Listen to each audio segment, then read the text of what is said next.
Just the transition to Maryland, how did that kind of happen? And, what do you kind of add to the rumor there? Sure. So a couple of weeks back, the guys reached out to us, or my family and I, and we had a good conversation. And there was an opportunity for me to help this program be a better program. And talked about it with my family and prayed on it. And it made a lot of sense. It just made a lot of sense that the opportunity at hand was going to be at this program with this great tradition. It was very exciting. Uniquely, I was actually in the Bahamas when they texted me. They first contacted me. I was on spring break. Yeah. So it was a little unique in that regard, but it was interesting. Didn't expect that when I was on vacation. There you go. Always good news. And obviously, Brian Braswell's also offensive line coach. How do you guys split up, coaching assignments, responsibilities? How does that kind of work this spring? Sure. There's no better group for teamwork than an offensive line. Yeah. And that epitomizes with the offensive line coaches. And it's out there in the profession too. It's not as uncommon as people think. But we're gonna work hand in hand. We're gonna put in extra hours beforehand so that we're on the same page and we're organized. And we're gonna give them a lot of energy. They're gonna get double the fun. There you go. What have you, in your time so far, kind of getting adjusted to the program, learned about some of the players you're going to be working with? What, in that vein, what excites you about some of the players that you're going to have an opportunity to Sure. coach? Well, I think they all want to be really good. They all want to be excellent football players, and they're eager to learn, they're eager to perform, and to just start building the relationships of that daily work ethic, that daily process of chasing excellence day in and day out. It's probably the most exciting thing for us right now. And then kind of what would you say are some of the biggest things you look for out of your players when you're coaching them, kind of the mindset that they really have to have, or maybe whether it's work ethic, just kind of what do you really look for? Chase excellence. You want to chase excellence in all that you do.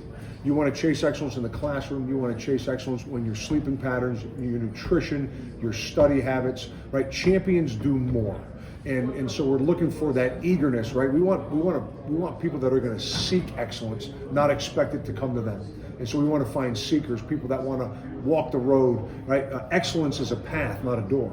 And so that's the kind of person we're looking for. Coming from James Madison, how do you feel that experience helped prepare you for this new challenge here? Sure. JMU's a special place. It was 5 awesome years. We won a lot of games. We saw a lot of things. Played in Utah twice somehow, some way.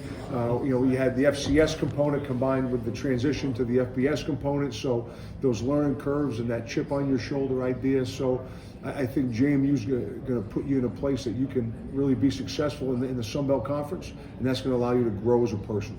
And how does the recruiting pitch shift from recruiting to JMU versus Maryland? How does that kind of differ? Sure. Well, obviously, the athlete that you're dealing with is going to be that next step up in the recruiting process. So your measurements will probably change slightly, right? They're going to get a little bit bigger, a little bit faster, a little bit taller, right? A little bit wider, maybe. You know what I mean? But the excellence of this program, the history of this program, is what's most exciting. And this place sells itself. How do you think your coaching style either contrasts or works together with Loxley's style? Coach Loxley is outrageously passionate about coaching football. It is almost obsessive.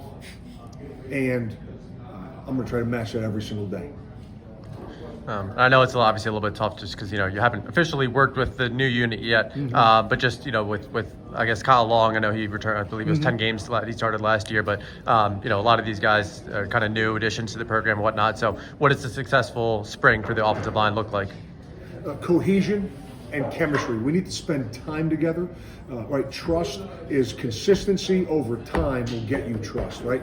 You'll be trusted on what you deliver on a day-to-day basis. So you can't speed up time. A great offensive line, man, it's like smoking good meat, right? It's a gumbo that cooks all day, right? There's a lot of different types of ingredients that go into it, and we just need to cook together and work together and develop that chemistry.